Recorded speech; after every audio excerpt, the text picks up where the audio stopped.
Welcome back to PilkPlays. Hello, everybody. I'm back from taking a piss. He did take a piss. Guys, great news. I'm still 130 pounds. Did you use my scale? I did. I needed to know. I was like, wait, there's a scale right here. I can check. Yeah, I check it. I know you're not supposed to fucking like check every day. But I check my weight every day. I just had to check because I needed to piss. And I was like, ooh, it does make me feel scale bad. right But then when I compare my weight at the beginning of the week to the end of the week, usually it's either the same or I went down a pound or I went up a pound. Yeah. That's about it. Yeah, decent enough. Yeah. But I know you're not supposed to fucking do that because it makes you feel bad and it demotivates you. Because weight fluctuates surprisingly. You know, as it should.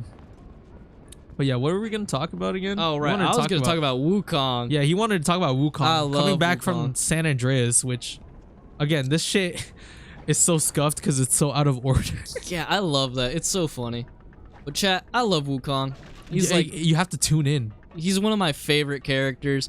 And when was Black Myth Wukong like announced? It was like 5-6 years ago, right? Exactly. I've been following it since then. I was always worried that it was like fucking canceled. Well, no, they just had the fucking engine switch. Yeah.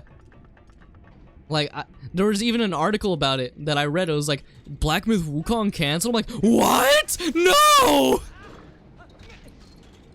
But like it wasn't, thank God. And then I saw the official trailer for it. I'm like, yes, after all these years. And now I can't play it because I don't have my PC. I don't have a PS5.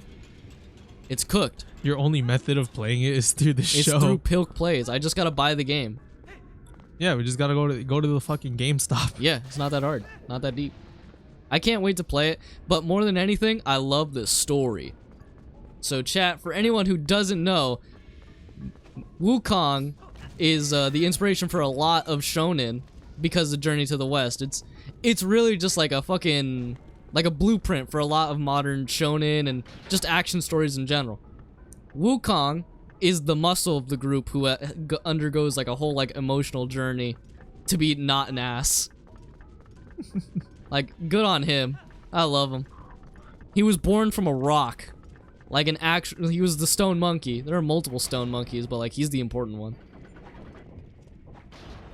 And he's like 5 times immortal. What? Yes. He's immortal 5 times over, and I love him. He's immortal 5 times over because he learned what's it called? He learned how to be immortal from a Taoist. This was his first layer of immortality. He learned how to like breathe really well, like Demon Slayer, except this is the best breathing and he becomes immortal. He's not asthmatic. He's not asthmatic. He just learned how to breathe really good. But the thing was that layer of immortality was frowned upon by the gods. And he was just like, no, every 500 years, they're just going to strike you down. They're going to hit you with lightning first. If that doesn't work, in the next 500 years, they're going to like hit you with like a wind that will fucking obliterate you. And in the last 500 years, they're just actually just going to disintegrate you. And Wukong, who is like eternally afraid of death, was like, no, that's fucking cringe. I'm immortal. That's how that works. No die. And so the Taoists taught him the 64 earthly transformations, 64 or 62. So he just gave him shape-shifting powers to a very, very crazy monkey. And then what's it called? He taught him how to cloud surf, which is the Nimbus cloud. Yeah. From fucking Dragon Ball. Yeah. It's awesome. That's his first layer of immortality. The second layer of immortality was... Shit, I don't know which came first. He came back from his Taoist journey. So he came back to Flower Fruit Mountain. He taught his monkeys how to be immortal and very powerful. Right, he was also he's the Monkey King for a reason. He leads the monkeys. Like, unironically. Like, Monkey King is not just a title. He leads a tiny army of superpowered demon monkeys. God, that's so weird to say. Superpowered monkeys? Superpowered demon monkeys. Dude, that's like Dude, that sounds fucking fire though. Holy shit. Yeah, no. I've actually never heard the story of fucking Journey to the West, so. Well, this is all just like the intro. This is all just yeah, Wukong. yeah. I know. I'm just like, I'm not familiar with it other than like. Other than the fact that it was Goku. It's literally Dragon Ball. Yeah, yeah.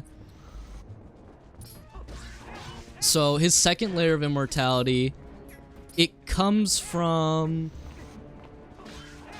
It comes from when he was taking a nap and was kidnapped by 2 emissaries of hell. So they dragged him back. They dragged him down to hell, and he was like, "Wait, this counts as dying. That's not part of the deal." And so he barreled his way through the underworld, talked to the king of hell, and was like, "Hey, I'm immortal. You're not allowed to kill me." And God damn it. The king of hell was like, "Oh shit! It must have been some sort of mistake in the lectures of the dead." And he was like, "Bullshit!" And so they dragged him into the library where all the names of the dead were right. And upon seeing his name, he scratched it out with as many monkeys as he possibly could find. So he made himself and other monkeys either 1 times immortal or 2 times immortal. Which is real. And then he doesn't even like leave peacefully after that. He barrels his way through hell again. It's great. Like, his whole bit is pissing off people exclusively. He does not do things quietly. The 3rd times immortal was when the hierarchy of hell, or not hell, heaven, the Jade Emperor, the guy at the top right below like Buddha and the people associated with Buddha, they were just like, dude, this guy, this monkey, this fucking ape is fucking shit up everywhere. You fucking monkey. Everywhere he went, he was causing terrible, terrible things because he's an idiot. And the Jade Emperor was like, "We gotta kill him." And so they tried sending the army of they sent like 4 people at first. They sent one general, I forget his name. They sent Nacha, who was like a 12-year-old boy. Like, who would have guessed that guy got cooked? And then they sent like 2 other people. And then I think the Star of Venus was like, "Dude, what if instead of doing all this shit to get our asses kicked, what if we just gave him an empty title?" So they gave him like the lowest ring of heaven's hierarchy. And then when he found that out, he was like, "Motherfucker, I'm gonna kick the shit out of you!" And so he kicked the shit out of heaven, went back to his mountain, and was like sulking, calling himself the Great Sage equal to heaven, which is where that title comes from, if you didn't know. It's completely self-endowed.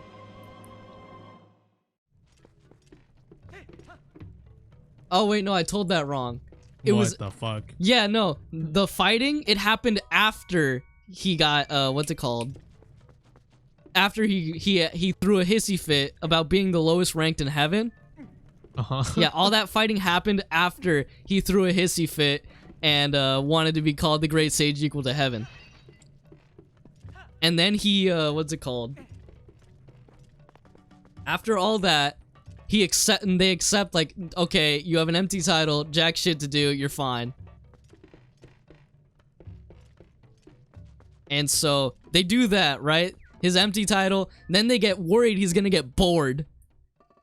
He's gonna get bored and wreck shit again. Oh my god, it's that ugly fucking thing again. Dude, why do you gotta be so mean to Uka, bro? I do not care. It's named after your favorite restaurant, or Uku. Yeah, Uku. That's not Uka. It's not my glorious fucking restaurant. That thing is disgusting though. But yeah, back to Wukong. Chat, I'm gonna keep talking about this till the end of the episode. Yeah, you keep going. You got 6 minutes left. Good. Fuck. Okay. So after he ordains the title Great Sage equal to heaven, which is an empty fucking title. What's his face? The Jade Emperor is worried he's gonna get fucking bored and wreck shit again. So he gives him the brilliant idea from him was to give him the task of guarding the immortal peaches.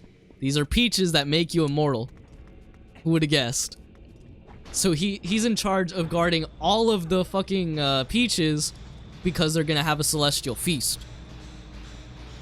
Can you guess what he did? I can tell you. He ate all the peaches. All of them. Why'd you look at me like that? All of them.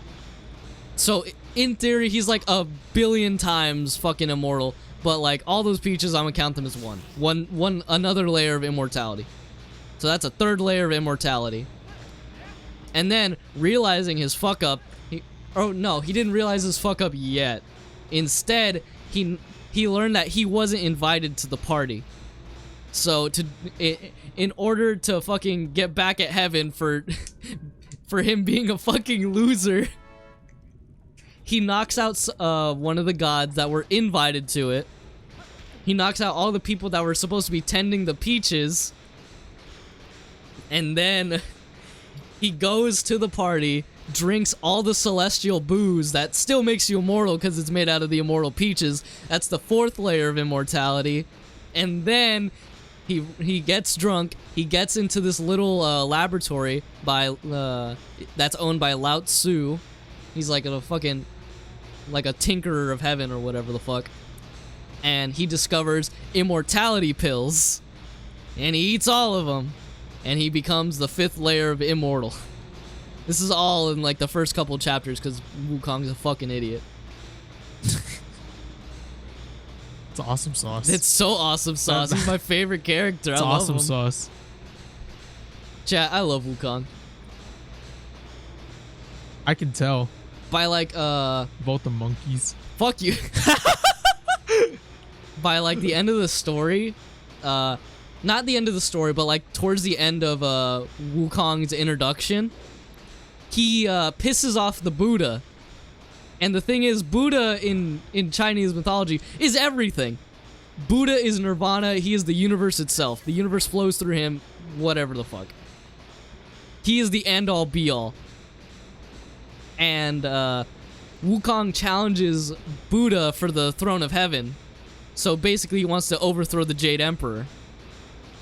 And Buddha gives him the challenge of, if you can jump out of my hand, you're good to take it. The thing is, once again, Buddha is the universe. So Wukong jumps into his hand and jumps out of his hand all the way to the edge of the universe where 5 pillars are holding up the universe. He writes his name on one of the pillars and pisses on it for good measure. And then he whops all the way back to Buddha's hand and is like, well, I did it. Give me the throne. To which Buddha's like, the fuck you did? Look at my finger. There's the writing and the faint smell of piss. And so Wukong tries to avoid consequences by running away from Buddha. But as we've seen before, you can't escape him.